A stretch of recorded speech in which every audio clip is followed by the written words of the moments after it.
It's official. Your LA Clippers have an All-NBA player for the second straight year. James Harden has made third-team All-NBA. Did he deserve it? How did he get there? Gonna be talking about it all on today's Locked On Off-Season Clippers.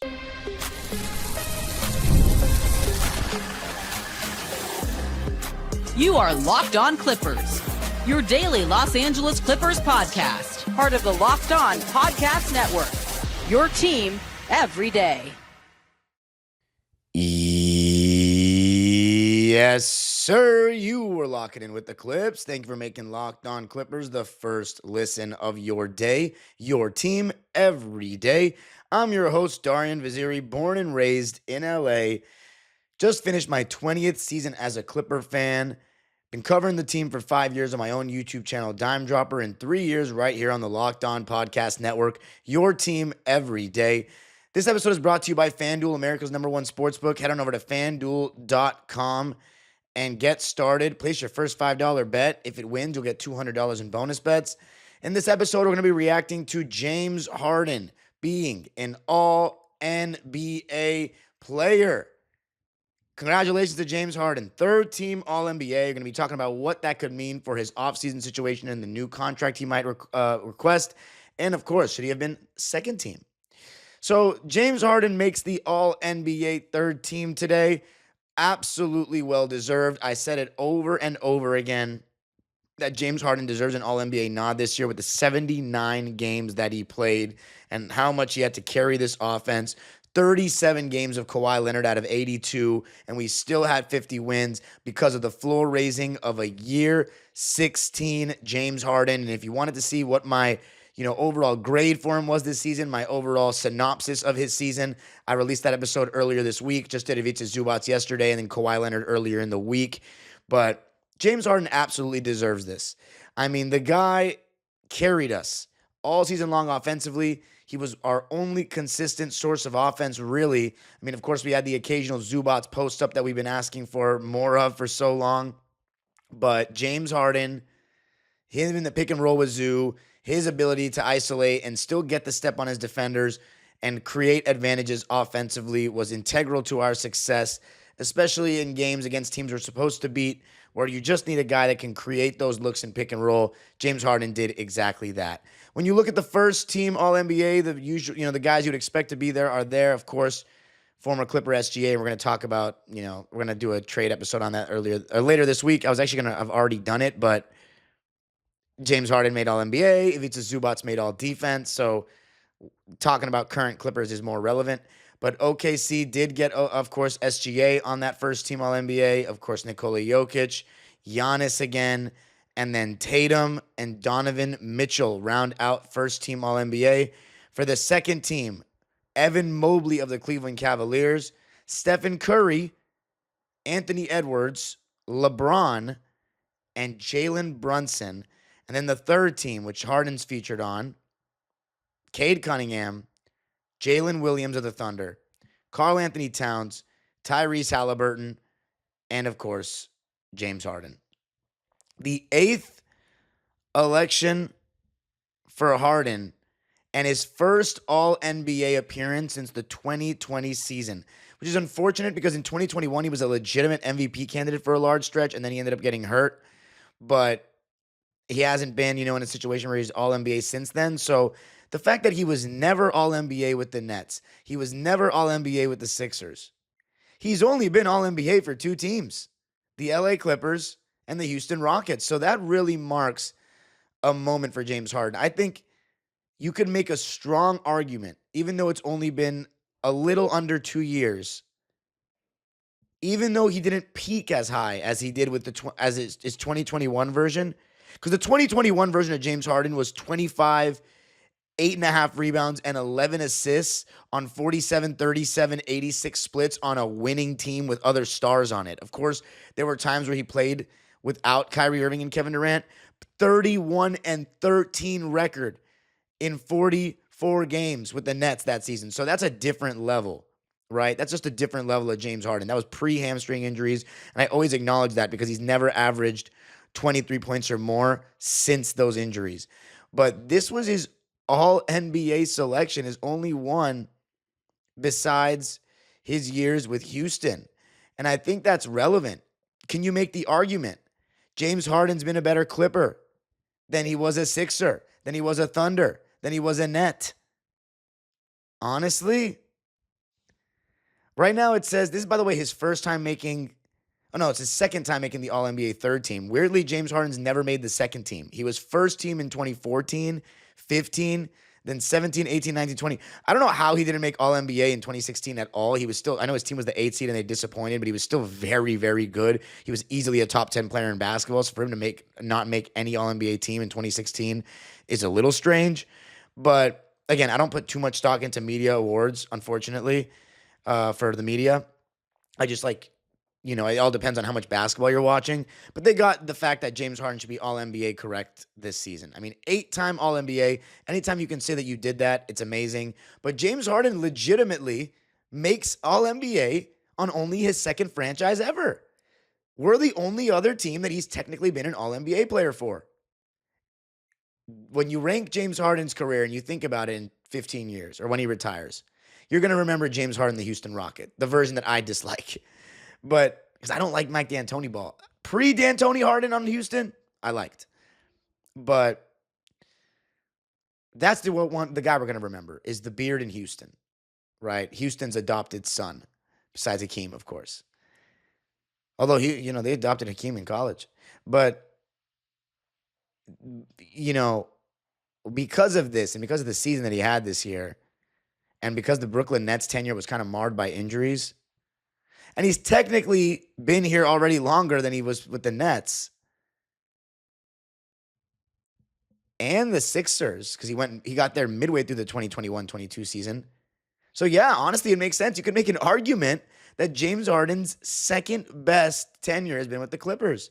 Although, of course, before the finals, that 2012 OKC run was pretty special. Although he was a sixth man. He's an All-NBA level player, so it's kind of different. Now, in terms of All-NBA players, the LA Clippers franchise has not been fortunate to have a ton. So when you look at the LA Clippers portion of our franchise, Dominique Wilkins technically made All-NBA, but he only played 25 games in the 1993-94 season. So I don't think that really counts to me as an All-NBA level player for the Clippers. But Elton Brand in 2006 was All-NBA. And, I mean, did he deserve it? Of course he deserved it.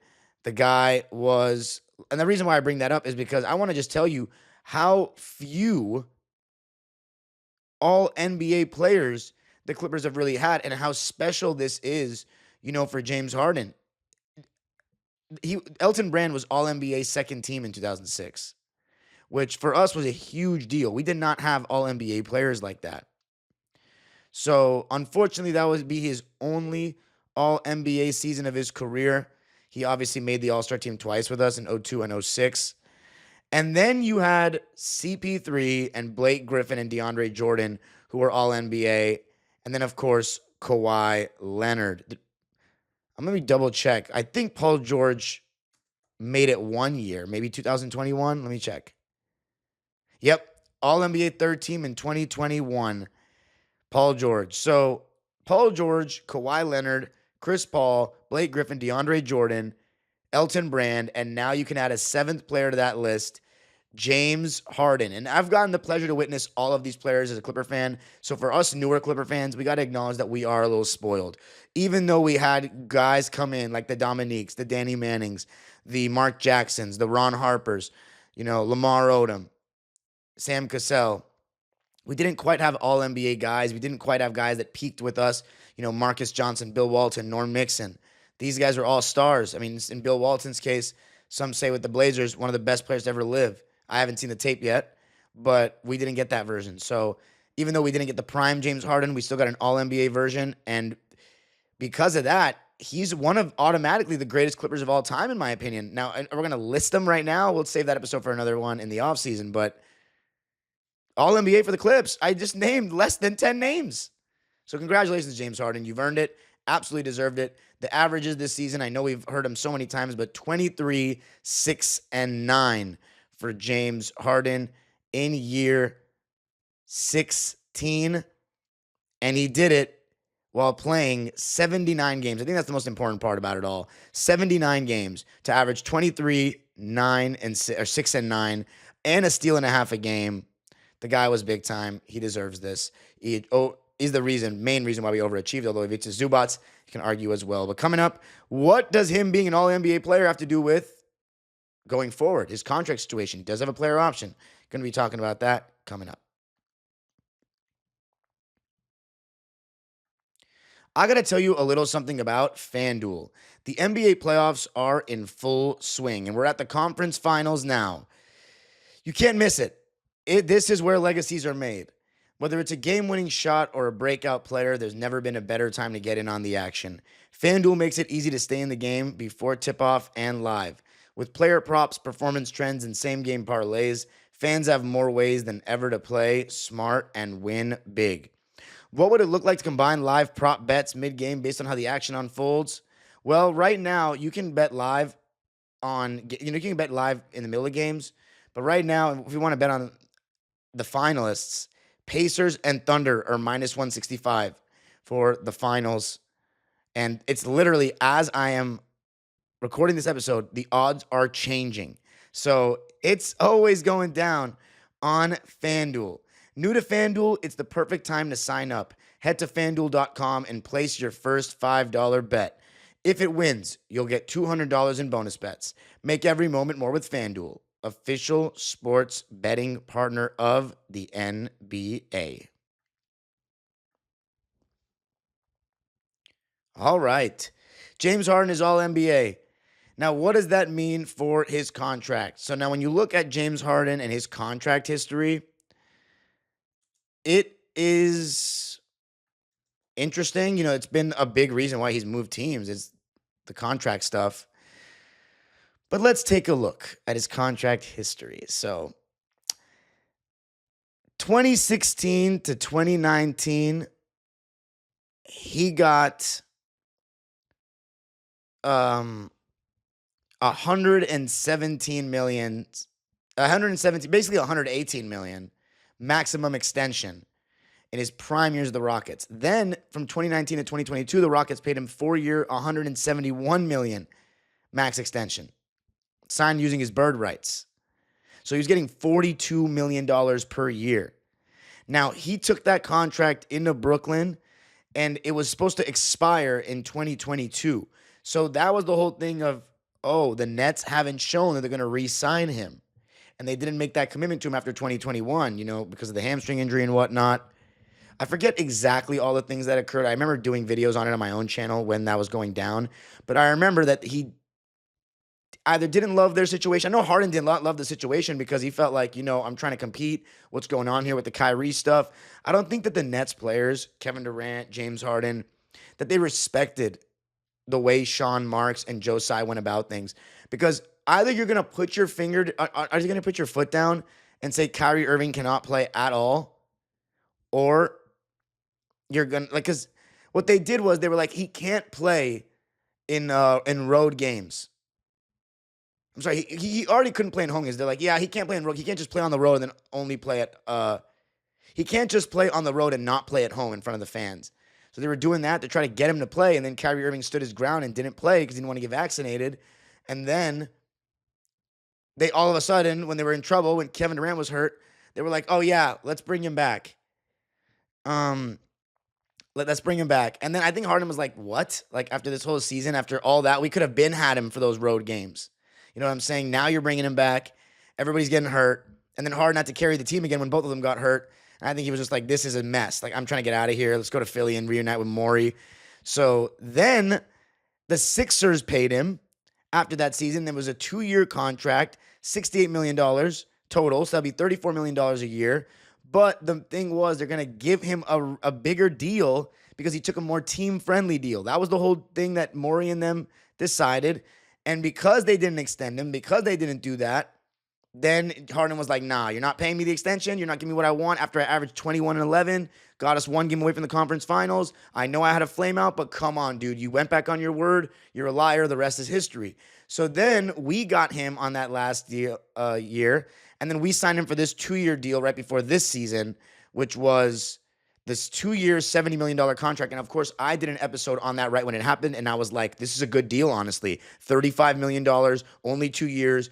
He does have a player option after the first year. This is a good deal for who James Harden is at this stage of his career. And not only was it a good deal, it was a great deal. It allowed us to get the Derrick Joneses, the Chris Dunns, the Nico Batums, and we were able to win 50 games even without Paul George.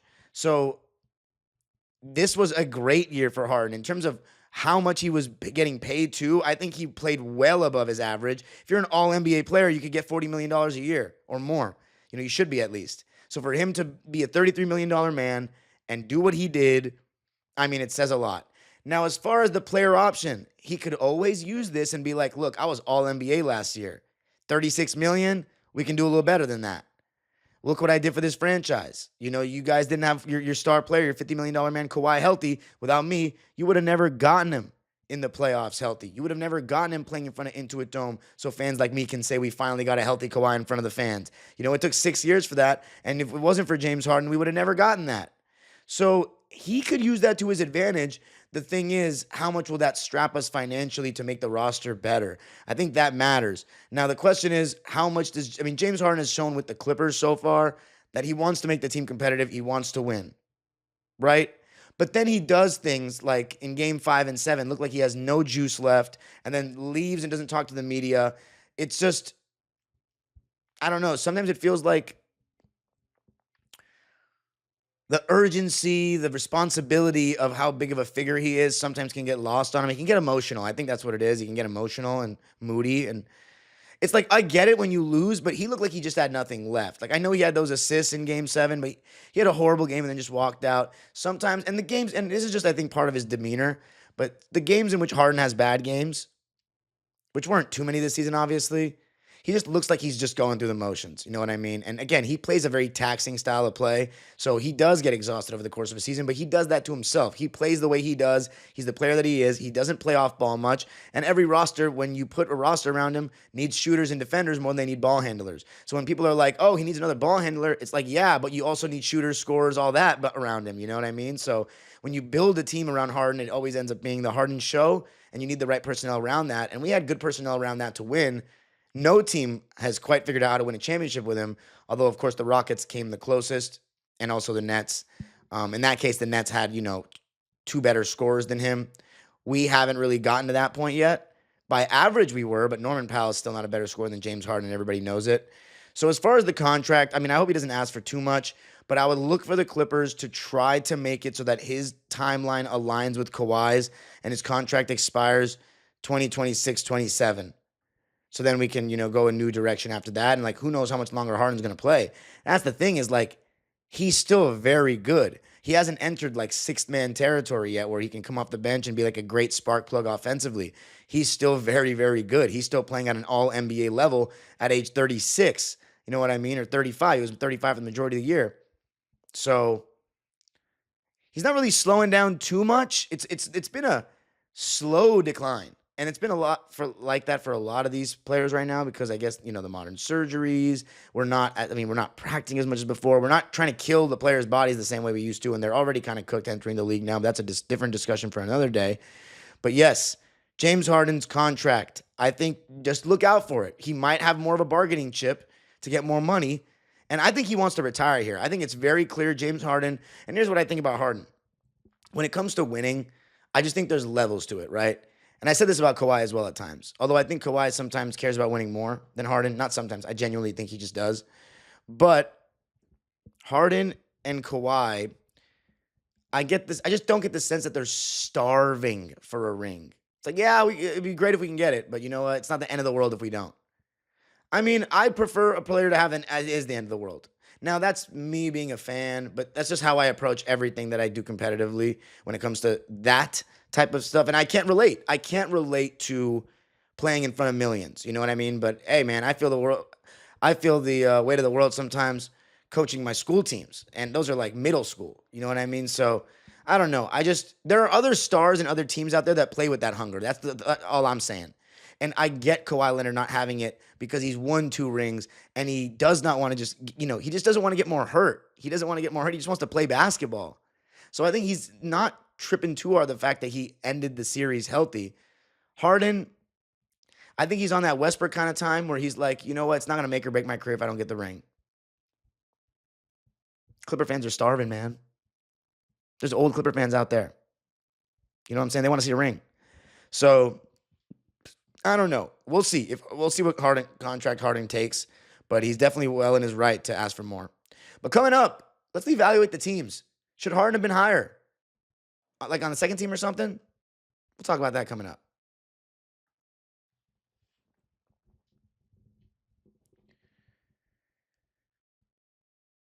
All right, so let's take a look at these All-NBA teams. Of course, James Harden was never going to be a first-team All-NBA guy this season, duh. But when you look at Donovan Mitchell's stats, they weren't too gaudy. Now, of course, they blew a lot of teams out, but he averaged 24 points a game, so only one more than Harden. He averaged 4.5 rebounds a game, which is a rebound and a half less than Harden, and 4 assists less than Harden. Shooting split wise, 44% to Harden's 41, and 3-point percentage, 37 to Harden's 36. And free throws, Harden shot better. So when you look at the stats, you can make an argument that maybe even Harden should have been over Donovan Mitchell. However, they were the number 1 seed and had an insane record of 64-18, and that matters. Because statistics are also situational, as is winning. Harden had to do a lot of stuff because we didn't have those other guys. Donovan Mitchell's got a big 4, essentially. So I stand by Donovan Mitchell making first-team All-NBA. He's the best player on the best team in the East. He should be on it, to me. I'm big on winning. If you haven't figured that out by now, I'm big on winning. I think when you win, it's not coincidence when you get a lot of minutes. I've learned that in sports. It's the same in soccer, too. And I mean, I don't know. I can't speak for every sport, but like most teams that win the leagues, like the domestic leagues in soccer, the guys that play consistently had to have had good seasons because you don't win otherwise. You don't. If you have a liability at like right back or something, or defensively, or your goalie sucks, you're not going to win the league in a competitive league like the Portuguese league or the Premier League or the La Liga or Serie A. You're not going to win if your goalie's ass. Just not going to work. You have to have a good season. So it's kind of the same to me with starters on 60-win teams. It's like you think they'd be starting on a 60-win team if they weren't playing well. And I get it. All-NBA is different than playing well. But I think Donovan Mitchell deserves it. Now, the second team is where we get a little fishy, right? Okay. Steph Curry. It was a tale of 2 seasons for Steph. That's the only thing I'm going to say. In the first half of the season, he looked old. He was averaging 22, 23 points a game. He wasn't closing games. Warriors looked like they just still had no secondary guy, and he looked gassed. He looked like, he needed help badly. With the addition of Jimmy Butler, they closed the season 23-7, and he averaged 24.5 points a game to end the season. I'm sorry, like his average ended up being 24.5 points a game, so he did get hot towards that second half of the season. But again, you look at his stats compared to Harden, 9 less games played. Only basically 1.5 more point a game. 1.5 less rebounds, 3 less assists, and his shooting splits, yeah, they are a little higher. 45, 40, 93. I mean, those are really good splits. Our team finished 2 games better than them. And Steph Curry's supposed to be better than James Harden right now. Like, he's been considered better than James Harden clearly since the hamstring injury. Before that, it was like kind of a debate. I didn't really think so. I'm pro Steph Curry in that debate. But like in 2018, 2019, you can't argue that Harden didn't have an argument over Steph and KD the way he was playing. And of course, they were on the same team, so like that minimized their stats sometimes and their individual impact, it looked like. But I was saying in the beginning of this season, or like midway through this season, has James Harden like resurpassed Curry at the current moment? But it turns out the voters went with Curry to be the second team All-NBA. I mean, I watched a lot of the Warriors games after Jimmy Butler. Steph did turn it up a notch. But it's not like James Harden had his co-star all season long. You know what I mean? I don't know. I think that's a real debatable one. Steph Curry or Harden. The stats don't, I don't want to say the stats don't lie, but it's not like the stats hurt Harden in this debate. Like, it's not that. It's very close. Now, there's so many things that Steph Curry does that doesn't go in the stat sheet, is off-ball movement and everything. But in terms of James Harden being the ultimate on-ball creator. Steph's the ultimate off-ball creator. There are a lot of things that don't go into their stats. I'd say probably more so for Steph because the amount of screen assists and just times that two guys will run at him when he's coming off screens and then it leaves somebody open under the basket, that happens a ton.